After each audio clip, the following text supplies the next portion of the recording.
बिस्मिल्लाहिर्रहमानिर्रहीम। अस्सलाम वालेकुम डियर स्टूडेंट्स। आज के लेसन में हम बात करेंगे टू साइकिल्स के बारे में। टू साइकिल्स को ट्रांसपोजिशन का नाम भी दिया जाता है और इसमें सबसे पहले हम ये सीखेंगे कि किसी भी परमुटेशन को टू साइकिल्स के प्रोडक्ट में लिखा जा सकता है। सबसे पहले हम ये चीज़ प्रूव करेंगे कि किसी भी परमुटेशन को टू साइकिल्स के प्रोडक्ट में लिखा जा सकता है।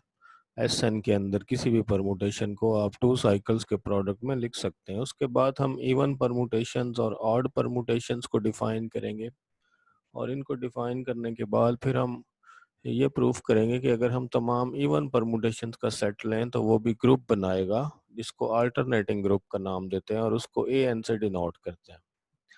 तो ये लेसन जो है वो ज़्यादातर बेस करता है टू साइकिल्स के ऊपर। अब टू साइकिल क्या होता है, तो सबसे पहले आप ऑब्जर्व करें कि अगर आपके सामने ये एक साइकिल लिखा हुआ है 1 2 3 4 5, this is a cycle of length 5, तो इसको हम नाम देंगे 5 साइकिल का। इसी तरह 1 2 3 जो लिखा हुआ है this is a 3 cycle. Similarly ये जो एंड पे 1 2 है दिस इज ए 2 साइकिल। ये टू साइकिल के बारे में क्या ख़ास बात है?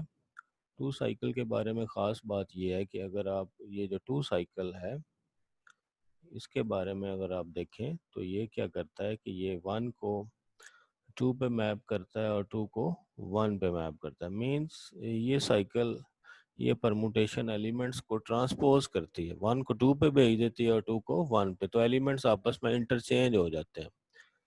तो इसका जो इफेक्ट है वो क्या है कि the effect of 1 2 is to interchange और ट्रांसपोज द एलिमेंट्स 1 एंड 2। तो इसलिए इस तरह की जो भी परमुटेशन है जिसकी लेंथ 2 होती है, जो यानी कि जो टू साइकिल होता है, इसको ट्रांसपोजिशन का नाम भी दिया जाता है क्योंकि ये इन दोनों एलिमेंट्स को ट्रांसपोज करती है। ठीक है, तो इस तरह की जो भी परमुटेशन होगी जिसकी लेंथ 2 होगी, जो साइकिल होगा टू लेंथ का, उसको हम नाम देंगे ट्रांसपोजिशन का, या उसको हम टू साइकिल भी कह सकते हैं। तो टू साइकिल में किसी भी परमुटेशन को लिखने के बहुत से बेनिफिट्स हैं, तो हम वो देखेंगे कि क्या क्या बेनिफिट्स हैं, हमें क्या क्या फ़ायदा हो सकता है उसका। लेकिन सबसे ये सारी जो हम डिस्कशन करेंगे वो टू साइकिल्स पे बेस करेगी। इस लेसन की सारी डिस्कशन टू साइकिल्स पे बेस करेगी और टू साइकिल्स को ट्रांसपोजिशंस का नाम भी दिया जाता है। तो यहाँ पे तो हमने ऑब्जर्व किया कि इस तरह की जो टू लेंथ का जो साइकिल होता है वो एलिमेंट्स को इंटरचेंज कर देता है और इसीलिए इंटरचेंज करना या ट्रांसपोज करना एक ही बात है। इसीलिए इस तरह की जो साइकिल हो या इस तरह की जो परमुटेशन हो उसको हम नाम देते हैं ट्रांसपोजिशन का। तो सबसे पहले हम डिफाइन करते हैं what is a transposition. A permutation of the form a b is called two cycle और ट्रांसपोजिशन। और अब इसको इस तरह भी डिफाइन कर सकते हैं, cycle of length 2 is called a two cycle और ट्रांसपोजिशन। ऐसा साइकिल जिसकी लेंथ 2 होती है उसको बाज़ बुक्स में ट्रांसपोजिशन का नाम दिया जाता है और बाज़ बुक्स में उसको सिंपली टू साइकिल से डिनोट करते हैं, सिंपली टू साइकिल कहा जाता है। तो आइए सबसे पहले इस एग्जांपल में हम कुछ चीज़ें ऑब्जर्व करते हैं। ये जो इस एग्जांपल में अगर आप देखें तो ये जो राइट साइड के ऊपर ये जो आपके पास प्रोडक्ट लिखा हुआ है 1 5 1 4 1 3 और 1 2, इनको अगर आप कंपोज करना शुरू करें, यानी अगर मैं फ़र्ज़ करें मैं इनको कंपोज करना शुरू करता हूँ। मैं 1 पहले लिख लेता हूँ, फिर मैं इसमें देखता हूँ 1 2 पे मैप हो रहा है, 2 2 पे, फिर 2 2 पे, फिर 2 2 पे, तो 1 से आप 2 पे चले गए। फिर आपने 2 को फोकस कर लिया तो 2 से आप 1 पे चले गए, 1 से 3 पे, 3 3 पे और फिर 3 3 पे, तो आप 1 से 3 पे आ गए। इसी तरह आप 3 को आप फोकस कर लेंगे और 3 को पहले इसमें देखें, 3 3 पे, फिर 3 1 पे, फिर 1 से 4 पे, फिर 4 4 पे, तो आप 4 पे पहुंच गए। तो आप किस पे पहुंच गए? 4 पे। फिर आप 4 को फिक्स कर लें, 4 इसमें 4 पे रहेगा, यहाँ पे 4 4 में रहेगा, फिर इसमें देखेंगे फिर 4 अभी तक 4 पे रहेगा, फिर यहाँ पे अगर जाएंगे तो 4 1 पे पहुंच जाएगा और फिर इसमें 1 5 पे पहुंच जाएगा, तो ये 5 आ जाएगा। इसी तरह आप 5 को कंपोज करेंगे, 5 को चेक करेंगे, इस कंपोजिशन में 5 5 पे मैप होगा, फिर भी 5 पे रहेगा, यहाँ भी 5 पे रहेगा और यहाँ पे 1 पे, तो ये साइकिल मुकम्मल हो जाएगा। तो हमने नोट किया कि इनको कंपोज करें तो हमारे पास ये एक साइकिल आ जाता है लेंथ 5 का, 1 2 3 4 5। ठीक है, तो यहाँ पे ये जो लेफ्ट साइड पे परमुटेशन लिखी हुई है ये वाली, ये परमुटेशन तो 2 साइकिल नहीं है, ये एक साइकिल था लेंथ 5 का, लेकिन अगर आप गौर करें तो इसको हमने 2 साइकिल्स के इस परमुटेशंस को हम 2 साइकिल्स के प्रोडक्ट में लिख सकते हैं। हालांकि ये डिसजॉइंट नहीं है, और यहाँ पे हम डिसजॉइंट की बात भी नहीं कर रहे, हम सिर्फ 2 साइकिल्स के प्रोडक्ट में लिखने की बात कर रहे हैं। आप देखें कि इस परमुटेशन को, ये जो लेफ्ट साइड पे है, इसको आप 1 5 1 4 1 3 और 1 2 इनके प्रोडक्ट में लिख सकते हैं। आप पैटर्न भी नोट कर सकते हैं, 1 5 1 4 1 3 1 2। तो इस परमुटेशन को हमने, ये जो साइकिल था, इसको हमने टू साइकिल्स में डिकम्पोज कर दिया। ठीक है, इसको हमने प्रोडक्ट ऑफ 2 साइकिल्स में लिख के दिखाया है।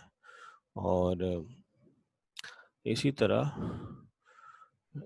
अगर हम, ये तो ठीक है अगर हमारे पास अगर जो परमुटेशन है वो एक ही साइकिल हो, अगर तो सिंगल साइकिल हो, इस तरह की कोई परमुटेशन हो, सिंगल साइकिल हो, तो फिर तो हम उसको इस तरीके से डिकम्पोज कर लिया करेंगे 2 साइकिल्स में।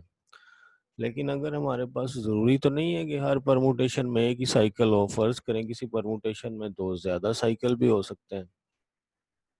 फॉर इंस्टेंस अगर आप देखें तो जैसे कि ये परमुटेशन है, अब इसमें 2 साइकिल हैं, एक साइकिल नहीं है। ठीक है, ज़रूरी नहीं है कि हर परमुटेशन में एक ही साइकिल हो, जैसे ऊपर वाली एग्जांपल में हुआ। अगर हो सकता है किसी परमुटेशन में ज़्यादा साइकिल भी हो। इनफैक्ट आप जानते हैं हर परमुटेशन को डिकम्पोज किया जा सकता है डिसजॉइंट साइकिल्स में। तो अगर फर्ज करें दो डिसजॉइंट साइकिल्स 2 आ गए, तो फिर आप पहले ये 1632 को पहले डिकम्पोज कर लेंगे, इसको आप 1 2 1 3 1 6 लिख लेंगे, और फिर जो अगली साइकिल है उसको फिर साथ अलहदा डिकम्पोज कर लेंगे। तो इस सारी डिस्कशन का हमने ये चीज़ नोट की है कि कोई भी परमुटेशन हो, चाहे उसमें एक साइकिल हो या 2 साइकिल हो, इसी तरह चाहे 3 साइकिल हो, तो उसको आप 2 साइकिल्स के प्रोडक्ट में डिकम्पोज कर सकते हैं। ठीक है, तो यहाँ पे हमने ये जो चार्ट बना हुआ है, यहाँ पे जो ये डायग्राम बनी है, ये हम क्या बता रही है, आप कोई भी परमुटेशन लें, इस परमुटेशन को आप पहले डिकम्पोज करेंगे डिसजॉइंट साइकिल्स में, और फिर आप साइकिल्स को डिकम्पोज कर लेंगे प्रोडक्ट ऑफ 2 साइकिल्स में। ठीक है, इस तरह ये फर्स्ट एग्जांपल में किया गया। किसी भी साइकिल को आप 2 साइकिल्स के प्रोडक्ट में डिकम्पोज कर सकते हैं ना। तो इसी तरह आप कोई भी परमुटेशन लेके पहले उसको डिसजॉइंट साइकिल्स में ब्रेक करेंगे, और फिर उसके बाद हर साइकिल को अलग-अलग 2 साइकिल्स में ब्रेक कर लेंगे। तो अल्टीमेटली हमें क्या नतीजा निकला कि हम किसी भी परमुटेशन को डिकम्पोज कर सकते हैं 2 साइकिल्स के प्रोडक्ट में, इस ट्रिक को यूज करके, जैसे एग्जांपल में हमने किया। ये काम हम हर परमुटेशन के साथ कर सकते हैं। ठीक होगी बात। तो यही बात हमने आगे नेक्स्ट जो हमारा थ्योरम आ रहा है उसमें हमने यही बात करनी है। अगर आप ये देखें इस थ्योरम की क्या स्टेटमेंट है, every permutation in S N where n is greater or equals to 1 can be written as a product of 2 cycle। S N की हर परमुटेशन को 2 साइकिल्स के प्रोडक्ट में लिखा जा सकता है, और इसको हमने जनरल वे में प्रूफ करना है। और सबसे पहले ऑब्जर्व करें, अब आप सोच रहे होंगे कि आइडेंटिटी परमुटेशन को कैसे लिखें, तो आइडेंटिटी को भी लिखा जा सकता है 2 साइकिल्स के प्रोडक्ट में। वो किस तरह? सबसे पहली बात आप नोट करें कि जो साइकिल होता है ना लेंथ 2 का, इसका ऑर्डर 2 होता है। ठीक है, जो साइकिल होता है लेंथ 2 का, इसका ऑर्डर कितना होता है? 2। तो इसलिए इसको जब आप अपने आप से मल्टीप्लाई करेंगे तो आइडेंटिटी आ जाएगा। आप डिकम्पोज करके भी देख सकते हैं, 1 2 पे जाएगा और फिर 2 1 पे, तो ये आइडेंटिटी आ जाएगा। इसकी वजह क्या है कि ये साइकिल है, इसका ऑर्डर जो है वो 2, इसका जब आप इन्वर्स लेंगे तो वो उसके बराबर ही आएगा, यानी कि 1 2, क्योंकि 1 2 और 2 1 बराबर होते हैं ना। एज ए साइकिल अगर देखें तो 1 2 लिख लें या 2 1 लिख लें की बात है, और 2 1 इसका इन्वर्स है। तो पता ये चला कि, और इसका मतलब है कि ये जो साइकिल होता है, जो 2 साइकिल होता है, ये अपने इन्वर्स के बराबर होता है। तो इसको जब अपने आप से मल्टीप्लाई करें तो आइडेंटिटी आ जाएगा, यानी दूसरे लफ्जों में इसका स्क्वायर लेने से भी आइडेंटिटी आ जाएगा। आपने ग्रुप थ्योरी में भी ये बात बेसिक प्रॉपर्टीज में भी पढ़ी हुई थी कि अगर किसी एलिमेंट का स्क्वायर आइडेंटिटी आए तो ऐसा तब होता है अगर वो एलिमेंट अपने इन्वर्स के बराबर हो। तो इस एलिमेंट का इन्वर्स इसके बराबर है, लिहाजा इस पे इसका स्क्वायर लेने से आइडेंटिटी आ जाएगा। या आप अगर आप थ्योरी ना भी अप्लाई करें, आप इनको कंपोज करके भी देख लें दोनों को, आइडेंटिटी आंसर आएगा। तो लिहाजा आपने ये चीज़ नोट की कि आइडेंटिटी को हम लिख सकते हैं as a product of two cycle. इसका मतलब है कि ये जो स्टेटमेंट हमने प्रूफ करनी है ये आइडेंटिटी परमुटेशन के लिए ट्रू है। So first note that identity equals to 1 2 1 2 and so it is a product of two cycle. अब हम previous lesson में हम जानते हैं as we know that every permutation alpha belongs to Sn can be written as a product of disjoint cycles. ये बात हम पहले ही जानते हैं, किसी भी permutation को हम लिख सकते हैं as a product of disjoint. मिसाल के तौर पे अगर अल्फा कोई परमुटेशन है तो आप इसको डिसजॉइंट साइकिल्स में ब्रेक कर सकते हैं। ये बात आप पहले से भी जानते हैं कि इसको किस तरह से आप ब्रेक करेंगे। तो अल्फा को आप इस तरह से ब्रेक कर लेंगे और फिर हर साइकिल को बारी बारी आप टू साइकिल्स में डिकम्पोज कर लेंगे, जैसे पिछले एग्जांपल में किया था। इसको कैसे करेंगे, A1 को A से मिलाएंगे, फिर AK-1 से एंड सो ऑन, और एंड पे A1 को A2 से। इसी तरह इसको भी ब्रेक कर देंगे, इसी तरह इसको भी ब्रेक कर लेंगे। B1 को पहले BS से मिलाएंगे, फिर B1 को BS-1 से एंड सो ऑन, और आखिर में B1 B2 आ जाएगा। इसी तरह इसको, तो आपने देखा किसी भी परमुटेशन को हम finally at the end two cycles में ब्रेक करके लिख सकते हैं। यही हमने प्रूफ करना था थ्योरम में। देखें, every permutation can be written as a product of two cycles. तो इस तरह हमारा प्रूफ मुकम्मल हो गया। अब इस एग्जांपल को ज़रा इस एग्जांपल पे ज़रा गौर कीजिए। इस एग्जांपल में हम ये बात नोट करें कि कौन सी बात नोट करें। एक तो आप जानते हैं ना कि इस परमुटेशन को इस तरह हम ब्रेक करके लिख सकते हैं। पहले आप 1 को 5 से करें, फिर 4 से, फिर 3 से, फिर 2 से। ठीक है, ये तो आपने पहले ऑब्जर्व किया है शुरू में। इसी तरह इसको आप अगर 5 4 5 3 5 2 5 1 को चेक करें ना, तब भी यही आएगा। आप करके देख लें कंपोज। मसलन मैं अगर 1 से शुरू करता हूँ तो पहले 1 5 पे जाएगा, 5 2 पे, 2 2 पे और 2 2 पे, तो आप 1 से 2 पे पहुंच जाएंगे। फिर 2 को फिक्स करेंगे, 2 इधर 2 पे रहेगा, 2 5 पे, 5 3 पे, 3 3 पे, तो आप फिर 3 पे आ जाएंगे। इसी तरह 3 को चेक करेंगे तो 3 इसमें 3 पे ही रहेगा, फिर 3 पे रहेगा, फिर 3 5 पे और 5 4 पे। इस तरह आप इधर आ गए, फिर 4 4 पे रहेगा, 4 4 पे, 4 4 पे और इधर 4 5 पे, और फिर आखिरी दफ़ा 5 1 पे और 1 1 पे। तो ये साइकिल तो तो आपने देखा है कि इस ये परमुटेशन लेफ्ट साइड पे सेम है, एक ही है, 1 2 3 4 5।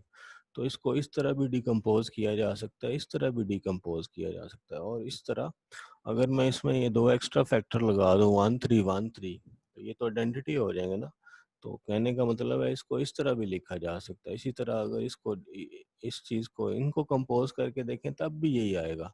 तो लेफ्ट साइड पे सेम परमुटेशन लिखी हुई है आपके सामने, और इस परमुटेशन को आप देखें डिफरेंट तरीकों से डिकम्पोज कर सकते हैं, डिफरेंट। तो हमें इस एग्जांपल से क्या मैसेज मिला, इस एग्जांपल से हमें जो मैसेज मिला है वो ये मिला है कि decomposition of a permutation into product of two cycle is not unique. ये डिकम्पोजिशन यूनिक नहीं होती। आप एक से ज़्यादा तरीकों से इनको ब्रेक कर सकते हो। और दूसरी बात, एक बात तो ये है कि डिकम्पोजिशन यूनिक नहीं होती, और दूसरी बात है कि जो नंबर ऑफ टू साइकिल्स हैं वो भी सेम नहीं होते हैं। ठीक है, देखें इसमें 4 साइकिल हैं, ये 5 लेंथ की थी, इसमें 4 साइकिल हैं, इसमें भी 4 हैं, लेकिन इन दोनों में 6 हैं।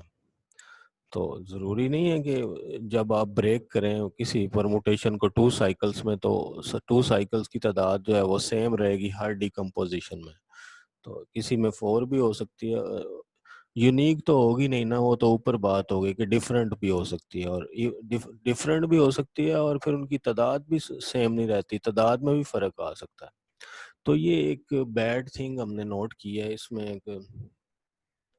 एक जब आप डिकम्पोज करते हैं टू साइकिल्स में किसी भी परमुटेशन को, तो ये एक मुश्किल सूरत हाल है। मुश्किल सूरत हाल इन द सेंस है कि आप जब भी किसी परमुटेशन को ब्रेक करेंगे टू साइकिल्स में, तो वो डिकम्पोजिशन यूनिक नहीं होगी। मतलब हर स्टूडेंट की हो सकता है डिफरेंट तरीके से उसने किया हो, और फिर उनकी तादाद भी सेम नहीं होगी। ये जो फैक्टर होंगे इस डिकम्पोजिशन में, इनकी तादाद भी सेम नहीं होगी।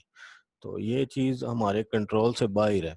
लेकिन एनी हो, नेक्स्ट जो थ्योरम है उसमें हम क्या बात कर रहे हैं कि इसमें एक अच्छी चीज भी है। There is one one aspect of decomposition into two cycles that never varies. इसमें एक अच्छी बात भी है कि डिकम्पोजिशन तो वेरी करती है, और डिकम्पोजिशन में जो फैक्टर्स हैं उनकी तादाद भी वेरी करती है। डिकम्पोजिशन भी डिफरेंट हो सकती है, और डिकम्पोजिशन में ये जो टू साइकिल्स हैं इनकी तादाद भी चेंज हो सकती है। लेकिन एक चीज चेंज नहीं होगी, वो क्या है, वो इस थ्योरम में बताई जाएगी।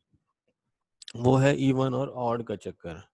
मसलन इफ थ्योरम क्या बताता है, if a permutation alpha can be expressed as a product of even number of two cycles, then every decomposition of alpha into a product of two cycles must have an even number of two cycles.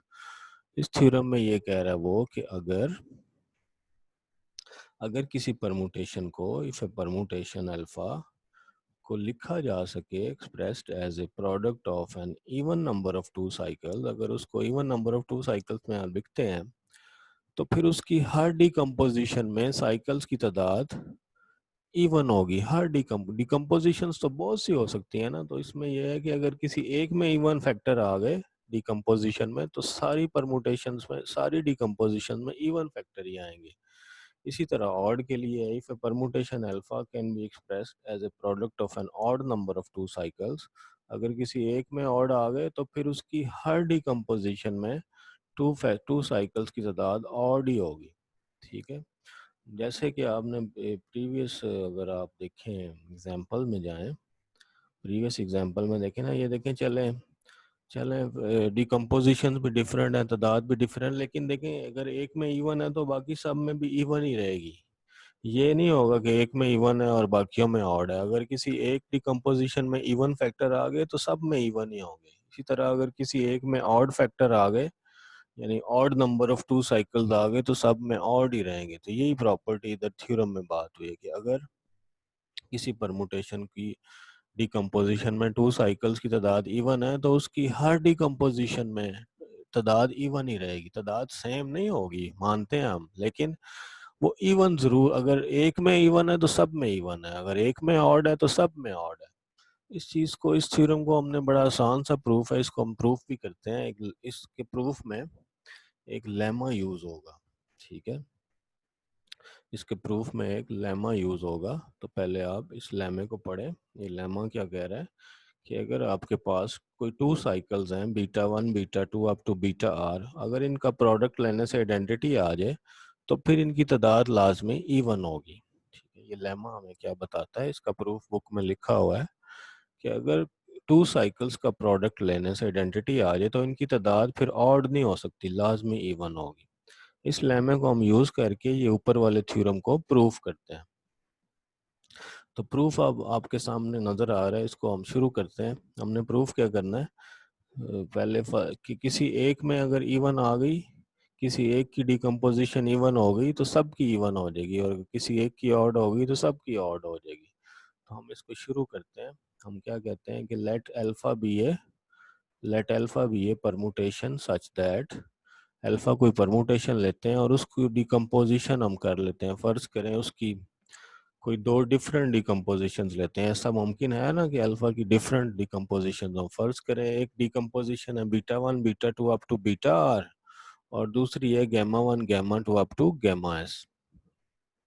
ये हमने alpha की दो different डिकम्पोजिशंस ले ली। हमने proof करना है कि अगर एक में फैक्टर्स इवन होंगे तो दूसरे में भी इवन होंगे, और अगर एक में ऑड होंगे तो दूसरे में भी ऑड होंगे। ये हमने प्रूफ कर देना है। ठीक है। यहाँ पे बीटाज और गैमास जो हैं ये टू साइकिल्स हैं। अब अगर इसको दोनों तरफ हम, यहाँ पे अगर आप देखें, जब इसको दोनों तरफ हम मल्टीप्लाई करेंगे इनवर्स के साथ, यानी कि बीटा आर के इनवर्स के साथ पहले हम मल्टीप्लाई करेंगे राइट साइड से, तो ये इधर से कैंसिल हो जाएगा, इधर अपीयर हो जाएगा। फिर अगले के इनवर्स है, तो इनके इन्वर्स से मल्टीप्लाई करते जाएंगे, ये चीज़ आ जाएगी आइडेंटिटी। लेफ्ट साइड पे आइडेंटिटी रह जाएगा। अगर मैं इस इक्वालिटी को देखूं, इस इक्वालिटी को कंसीडर करूं और इसको राइट साइड से मैं पहले बीटा आर इनवर्स से मल्टीप्लाई करूंगा, फिर अगले एलिमेंट के इनवर्स से, फिर नेक्स्ट एंड सो ऑन, इस तरह ये वाले सारे कैंसिल हो जाएंगे, इधर आइडेंटिटी रह जाएगा और राइट साइड पे ये आ जाएगा। और क्योंकि जो बीटा, ये जो टू साइकिल होते हैं ये अपने इनवर्स के बराबर होते हैं, लिहाजा इनका इनवर्स इनके बराबर ही आ जाएगा। ठीक है, दिस इम्प्लाइज, अब इसमें इस डिकम्पोजिशन में सारे टू साइकिल आपको नज़र आ रहे हैं। ठीक है, और इनमें इनकी तादाद कितनी है, आर ये है और एस ये है, इनकी तादाद है आर प्लस एस। तो जो प्रीवियस लेम है वो हमें क्या बताता है कि जब भी टू साइकिल्स का प्रोडक्ट आइडेंटिटी आए तो उसकी इनकी जो तादाद होगी वो इवन होगी। तो बाई प्रीवियस लेमा ये आर प्लस एस जो है ये इवन होगा। अब अगर आर प्लस एस इवन है तो फिर या तो दोनों, ये नंबर है ना, आर और एस पॉजिटिव इंटीजर है, अगर इनका सम इवन है तो फिर या तो दोनों इवन होंगे या दोनों ऑड होंगे। ये तो नहीं हो सकता एक इवन हो एक ऑड हो। तो यहाँ से हमने हमने ये नतीजा निकाला है, या तो दोनों इवन है या दोनों ऑड है। तो इससे प्रूफ हो गया कि अल्फा की डिकम्पोजिशन में अगर अगर एक डिकम्पोजिशन में इवन एलिमेंट्स हैं, यानी अगर आर इवन है तो एस भी इवन होगा, और अगर आर ऑड है तो एस भी ऑड होगा, और इससे हमारा थ्योरम प्रूफ हो जाएगा। ठीक हो गया। इसी तरह हम अब आगे बढ़ते हैं। इसमें हमने प्रूफ किया है कि डिकम्पोजिशन जो है वो तो यूनिक नहीं होती, लेकिन उनके फैक्टर्स की तादाद डिकम्पोजिशन में जो टू साइकिल्स अपीयर होते हैं उनकी तादाद या तो हमेशा इवन होती है या हमेशा ऑड होती है। ये नहीं होता कि कभी एक स्टूडेंट डिकम्पोज करे तो इवन आ जाए, दूसरा करे तो ऑड हो जाए, ऐसा नहीं हो सकता। या तो एक, अगर एक डिकम्पोजिशन में इवन है तो सब में इवन है, अगर एक में ऑड है तो सब में ऑड है। तो इसीलिए फिर हम जो है इसी बेस पे परमुटेशंस को क्लासीफाई भी कर सकते हैं, इस प्रॉपर्टी की बेस पे। कुछ परमुटेशन ऐसी होती हैं जिनकी डिकम्पोजिशन में इवन टू साइकिल आएंगे और कुछ में ऑड टू साइकिल आएंगे। तो ऐसी परमुटेशन, जैसे ये अगर आपके सामने परमुटेशन लिखी हुई है तो इसकी डिकम्पोजिशन में जो साइकिल्स की तादाद है वो इवन ही रहती है, तो ऐसी परमुटेशन को इवन परमुटेशन कहेंगे। ठीक है, यहाँ पे a permutation that can be expressed as a product of an even number of two cycles is called an even permutation। और ये डेफिनेशन अब वेल डिफाइंड है इस थ्योरम की वजह से। ये थ्योरम कहता है कि अगर ये नहीं है कि एक डिकम्पोजिशन में इवन है तो बाकी ऑड होगी, नहीं, ऐसा नहीं हो सकता। अगर एक इवन है तो सारी इवन। लिहाजा अगर आपको एक भी डिकम्पोजिशन ऐसी नजर आ जाए जिसमें इवन साइकिल हो तो आप उसको इवन कह देंगे, इवन टू साइकिल्स। और अगर किसी परमुटेशन में टू साइकिल्स की तादाद ऑड होगी, किसी एक में भी होगी, तो उसको हम ऑड परमुटेशन का नाम देंगे। तो इस टू साइकिल्स की जो जो डिकम्पोजिशन है उससे हमें पता चलता है कि कौन सी परमुटेशन इवन है, कौन सी ऑड है। अगर उस डिकम्पोजिशन में जो टू साइकिल्स हैं उनकी तादाद अगर इवन होगी तो वो इवन परमुटेशन होगी, अगर ऑड होगी तो वो ऑड परमुटेशन होगी। इसके बारे में कुछ इजी रिमार्क्स हैं कि सबसे पहले ये इस डेफिनेशन से इनको डिड्यूस किया जा सकता है, ये सिंपल बातें हैं। पहली बात है कि every cycle of odd length is an even permutation. अगर किसी साइकिल की लेंथ ऑड है तो वो इवन परमुटेशन होगी। वो किस तरह से, इसको आप चेक भी कर सकते हैं। मसलन यहाँ पे हम अभी देख लेते हैं। फर्ज करें किसी में अगर हमारे पास कोई साइकिल है ऑड लेंथ का, 1 2 3, लेट से इसमें ये ऑड लेंथ का हमने एक साइकिल, इसको जब आपने ब्रेक करना है उसी तरीके से टू साइकिल्स में, तो इसके कितने टू साइकिल्स होंगे, इसमें टू साइकिल्स की तादाद एक कम होगी। ठीक है, जब आप साइकिल को ब्रेक करते हैं तो टू साइकिल्स एक कम बनता है, यानी अगर ये नंबर ऑड होगा तो इन टू साइकिल्स की तादाद इवन होगी, अगर इधर इवन होगा तो इनकी ऑड होगी। ठीक है, मसलन अगर इधर 5 होंगे तो इधर 4 होंगे ये एलिमेंट्स। तो जैसे पहले भी शुरू वाली एग्जांपल में भी आपने देखा था वो 5 एलिमेंट्स का साइकिल था, लेकिन डिकम्पोजिशन में टू साइकिल्स की तादाद एक कम हो जाती है, वो इवन हो जाती है। तो इसलिए हम कह सकते हैं कि इसको इन जनरलाइज, इसको जनरल वे में भी चेक किया जा सकता है। यानी अगर जनरल वे में क्या है कि अगर आपके पास कोई कोई के लेंथ का साइकिल है, अगर कोई साइकिल है के लेंथ का, तो इसको जब आप डिकम्पोज करेंगे तो इसके जो टू साइकिल्स की तादाद होगी वो k माइनस 1 होगी। जो साइकिल की जो लेंथ होगी, 2 साइकिल्स की तादाद डिकम्पोजिशन में उससे एक कम हो जाती है। ठीक है, तो इसी वजह से ये प्रॉपर्टीज ऑटोमेटिकली ट्रू हो जाती हैं कि एवरी साइकिल, अगर साइकिल की लेंथ इवन है, ठीक है, तो वो परमुटेशन ऑड है, और अगर लेंथ ऑड है तो एज ए परमुटेशन वो उसका बिहेवियर इवन परमुटेशन का होगा। ठीक है, तो साइकिल अगर सिंगल साइकिल है तो उसकी लेंथ को देख के भी हम अंदाज़ा कर सकते हैं कि कौन सा जो है वो ऑड है और कौन सी परमुटेशन इवन है। क्योंकि हमें कोई परमुटेशन अगर गिवन हो तो हमें ये तो फैसला करना आना चाहिए कि वो इवन है कि ऑड है। तो उसको हम पहले साइकिल्स में ब्रेक करते हैं और फिर साइकिल्स के बाद आगे फर्दर 2 साइकिल्स में ब्रेक कर लेते हैं। तो अगर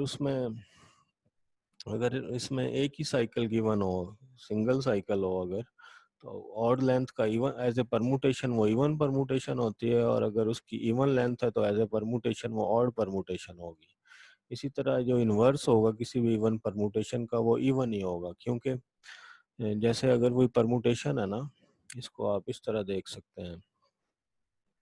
फर्ज करें ये अल्फा कोई परमुटेशन है और इसके अंदर जो है वो 2 साइकिल्स में हमने इसको डिकम्पोज किया हुआ है। ठीक है, ये फर्ज करें इसकी डिकम्पोजिशन है। अब जब आप इसका इन्वर्स लेंगे तो इन्वर्स इसका किसके इक्वल आएगा? इन्वर्स रिवर्स प्रोसेस लगेगा ना, beta R minus 1 inverse and so on, फिर बीटा 2, फिर आ जाएगा बीटा 2 इन्वर्स, और आखिर में बीटा 1 इन्वर्स। और ये इन्वर्स को आप इस इन्वर्स आपको पता है उसके बराबर ही होता है, तो इसको अगले स्टेप में आप लिख सकते हैं भी, इस रिवर्स को आप रिमूव कर दें क्योंकि हर 2 साइकिल अपने इन्वर्स के बराबर होता है। तो आपने देखा है कि 2 साइकिल्स की तादाद पे फर्क नहीं पड़ा, एक परमुटेशन लें उसमें ये 2 साइकिल्स की तादाद आर है, तो इन्वर्स लेने से भी उसमें 2 साइकिल उतने ही रहेंगे।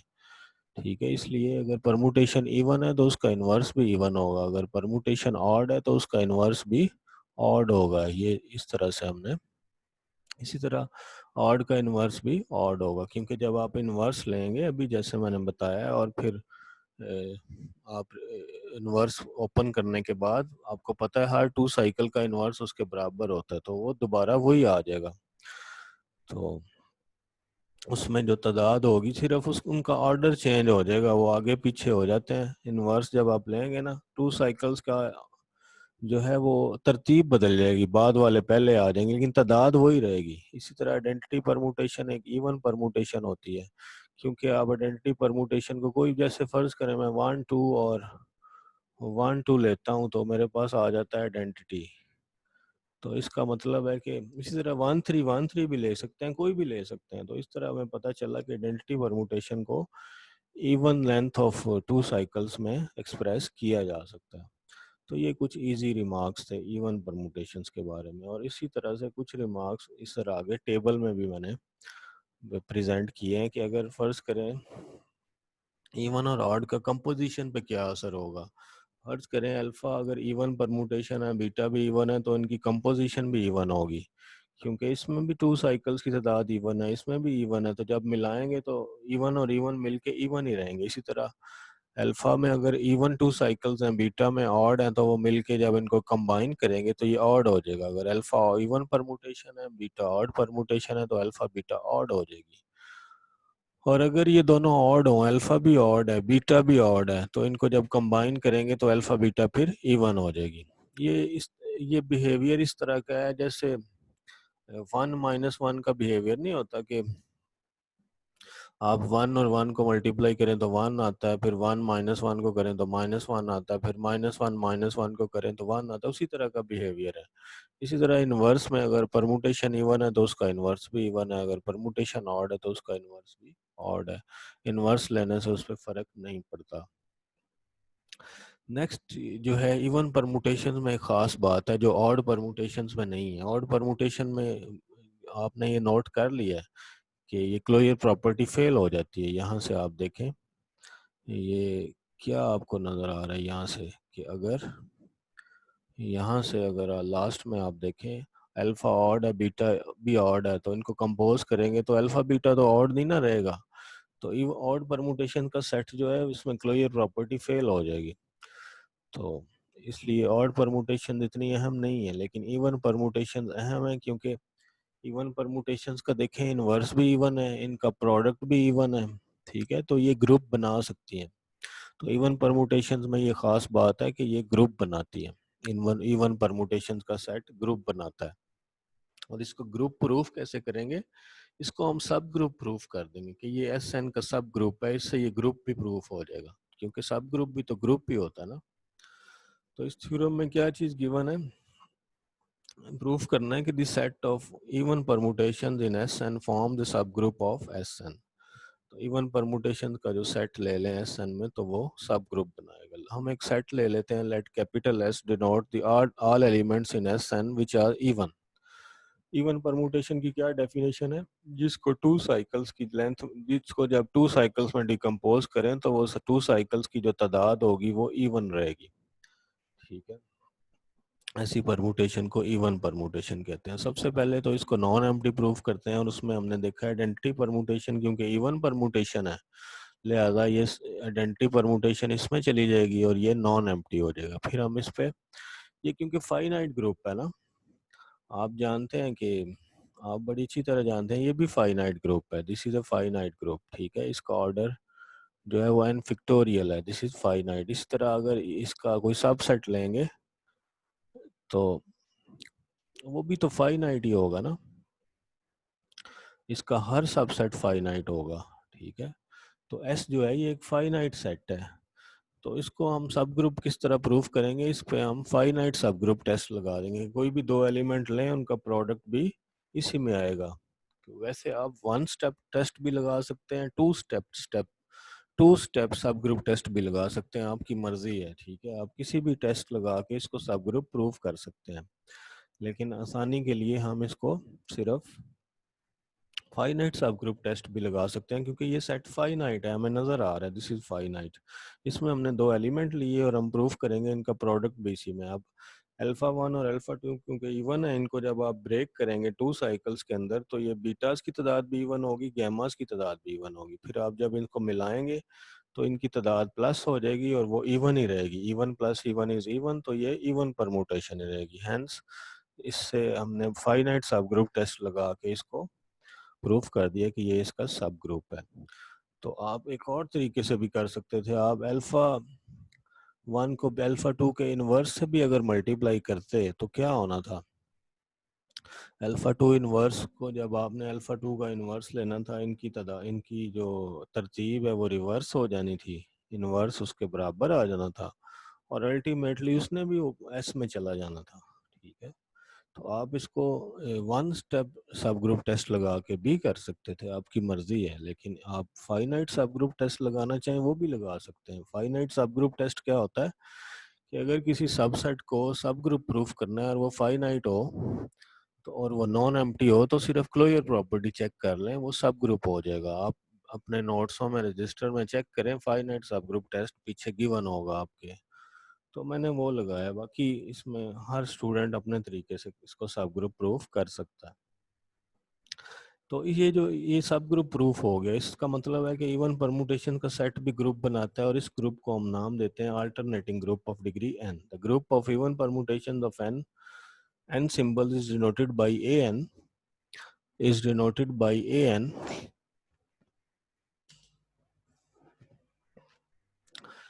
the group of even permutations of n symbol is denoted by an and is called the alternating group of degree n। इसको alternating group का नाम देते हैं।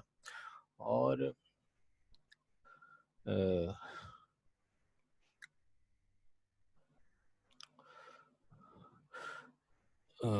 हम अभी ये पिछली स्लाइड में ये प्रूफ कर चुके हैं कि ये जो अल्टरनेटिंग ग्रुप है ये एस एन का सब ग्रुप होता है, ठीक है। ए एन इज ए सब ग्रुप ऑफ एस एन। और अभी हम देखेंगे कि ए एन में एलिमेंट कितने होते हैं। मसलन ये एक एग्जांपल लेते हैं एस थ्री, ये इसके 6 एलिमेंट्स लिखे हुए हैं साइकिल फॉर्म में, ठीक है। और इसमें से अगर आप देखें और आप डिसाइड करें कि इवन परमुटेशन कौन सी है और ऑड कौन सी है, ये परमुटेशन तो ऑड है क्योंकि इसमें एक टू साइकिल आता है, ये भी ऑड है, ये भी ऑड है, ये भी ऑड है, इनमें एक एक टू साइकिल आता है। लेकिन इन परमुटेशंस को अगर आप जब डिकम्पोज करेंगे तो इसमें दो दो टू साइकिल आएंगे, लिहाजा ये इवन परमुटेशन है, ये इसमें आ जाएंगी। तो ये हमारा A3 आ जाएगा। देखें S3 में 6 एलिमेंट थे और A3 में आधे हो गए। और S4 में भी ऐसे ही होगा। अगर आप S4 में, अगर आपको पता है ना S4 का ऑर्डर कितना 24 है, और अगर आप A4 का ऑर्डर देखेंगे, इसके एलिमेंट्स फाइंड करेंगे, तो उसमें आधे एलिमेंट, हाफ एलिमेंट्स आएंगे, सारे नहीं आएंगे। ठीक है, तो यही बात हमने आगे हर एक के लिए प्रूफ कर देनी है कि कोई भी अगर आप जो मर्जी एन, हर एन के लिए half of the S N के अंदर जो आधे एलिमेंट्स होते हैं वो इवन परमुटेशन होती हैं और आधे ऑड परमुटेशन होती हैं। ठीक है, तो इसको हमने प्रूफ कर देना है। और इस यानी कि वो क्या है, फर्ज करें ये हमारा एस एन है, दिस इज एस एन, इसके अंदर तमाम परमुटेशन हैं एन एलिमेंट्स के सेट की। तो इसमें से हाफ जो है वो इवन परमुटेशन है और हाफ जो है वो ऑड होती हैं। ठीक है, और ये हिस्सा इसका सब ग्रुप होता है और ये बड़ा इंपॉर्टेंट ग्रुप है। इसको हम प्रूफ करते हैं। हम एक सेट ले लेते हैं जिसमें सारी ऑड परमुटेशंस हैं। ठीक है, let O N denote the set of all odd permutations, और एक मैपिंग डिफाइन करते हैं इवन परमुटेशन से ऑड परमुटेशन में। और मैपिंग का क्या रूल है, ये जब भी किसी अल्फा पे अप्लाई होगी उसके साथ एक टू साइकिल का इजाफा कर देगी। इस तरह हर इवन परमुटेशन ऑड बन जाएगी और ये मैपिंग वेल डिफाइन हो जाएगी। मतलब अल्फा अगर इवन है तो इसमें फर्ज करें अगर 4 टू साइकिल हैं तो ये साथ मिलके 5 हो जाएंगे, ये ऑड हो जाती है। तो ये रूल है इस मैपिंग का। इसके बाद हमने इस मैपिंग को 1 to 1 और ऑन टू प्रूफ करना है। ये बाइजेक्टिव हो जानी है। बाइजेक्टिव होने से क्या होगा, इनकी कार्डिनैलिटी बराबर हो जाएगी। तो हमने क्या किया, इसके बाद इसको 1 to 1 प्रूफ किया। 1 to 1 फंक्शन को कैसे प्रूफ करते हैं, suppose F of A one alpha one is equals to F of alpha two. इस पे मैपिंग अप्लाई की और फिर कैंसलेशन लॉ लगाया तो अल्फा वन अल्फा टू के बराबर आ गया, लिहाजा प्रूफ हो गया फंक्शन इज 1 to 1। इसी तरह इसको ऑन टू भी प्रूफ किया जा सकता है। ऑन टू कैसे प्रूफ करेंगे, अगर ऑन टू किस तरह करेंगे, अगर इसमें मैं कोई भी परमुटेशन लेता हूँ, फर्ज करें इधर मैं कोई बीटा लेता हूँ, तो इधर इसका प्री इमेज हमें मिल जाएगा। ठीक है, वो प्री इमेज कौन सा एलिमेंट होगा यहाँ पे जो इस पे मैप होगा, वो एलिमेंट कौन सा होगा कि बीटा के साथ आप 1 2 लगा दें। ठीक है, इस एलिमेंट पे जब आप फंक्शन अप्लाई करेंगे तो क्या होगा, इसके साथ 1 2 का इजाफा होगा ना, 1 2 इंटू 1 2, और ये 1 2 और 1 2 आइडेंटिटी हो जाएगा और आंसर बीटा आ जाएगा। तो आप कोई भी arbitrary element beta O N में ले लें, इसका जो पीछे प्री इमेज होगा वो बीटा इंटू 1 2 आ जाएगा। तो इस तरह ये मैपिंग ऑन टू भी हो जाएगी। यही चीज़ हमने आगे प्रूफ में भी लिखी है कि any beta belongs to O N is the image of beta into 1 2 belongs to A N under the mapping F, hence F is bijective. Bijective है तो अगर ये फंक्शन इनके दरमियान बाइजेक्टिव है तो इनकी कार्डिनलिटी सेम हो जाएगी। कार्डिनलिटी सेम हो जाएगी। अब आप एस एन को इनके यूनियन में लिख सकते हैं और ये यूनियन डिसजॉइंट होगा, क्योंकि आप जानते हैं कोई भी permutation at the same time even और ऑड नहीं हो सकती। और इनमें अगर जब आप काउंट करेंगे तो इसकी कार्डिनलिटी प्लस इसकी कार्डिनलिटी, क्योंकि ये डिसजॉइंट है। और हमने प्रूफ किया है कि ये कार्डिनलिटी, क्योंकि ऊपर अभी प्रूफ किया है कि ये कार्डिनलिटी क्योंकि बराबर है, इसको यहाँ पे पुट करेंगे तो ये आ जाएगा और ये 2 टाइम हो जाएगा। और इसको फिर 2 को उधर ले जाएं तो इससे ये रिजल्ट प्रूफ हो गया कि ए एन के जो एलिमेंट होते हैं वो एस एन के एलिमेंट्स की तादाद का हाफ होते हैं। यानी इनकी तादाद हमें पता है एन फैक्टोरियल है, तो ये एन फैक्टोरियल ओवर 2 होंगे। तो इस तरह से हमने ये बड़ा इंपॉर्टेंट थ्योरम एक प्रूफ किया है। अब इसके बारे में कुछ रिमार्क्स हैं ये बुक्स के अंदर कि सिमेट्रिक ग्रुप को सिमेट्रिक ग्रुप का नाम क्यों दिया जाता है, इसके बारे में डिस्कशन है। Why symmetric group is named as symmetric group, और अल्टरनेटिंग ग्रुप को अल्टरनेटिंग ग्रुप का नाम क्यों दिया जाता है। ठीक है, और इसको आप पढ़िएगा, ये बुक में से मैंने लिया पैराग्राफ। ठीक है, इसको आपने पढ़ना है और फिर डिस्कस करना है। और अल्टरनेटिंग ये भी, ये कुछ हिस्टोरिकल बातें लिखी हुई हैं अल्टरन, और ये यहाँ से बुक में से लिया, गैलियन की बुक में से। Alternating groups are among the most important example of groups.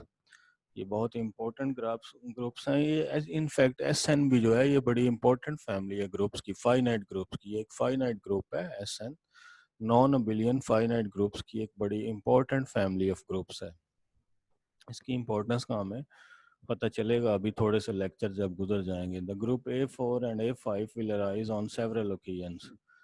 अगर आप ग्रुप थ्योरी के कोर्स को एडवांस लेवल पे कंटिन्यू करें तो ये ग्रुप्स बार बार यूज होते हैं। इन particular A5 has great historical significance. और A4 की ज्योमेट्रिक इंटरप्रिटेशन भी बुक में गिवन है, इसको भी आप पढ़िएगा एग्जाम्पल 8 चैप्टर 5 में।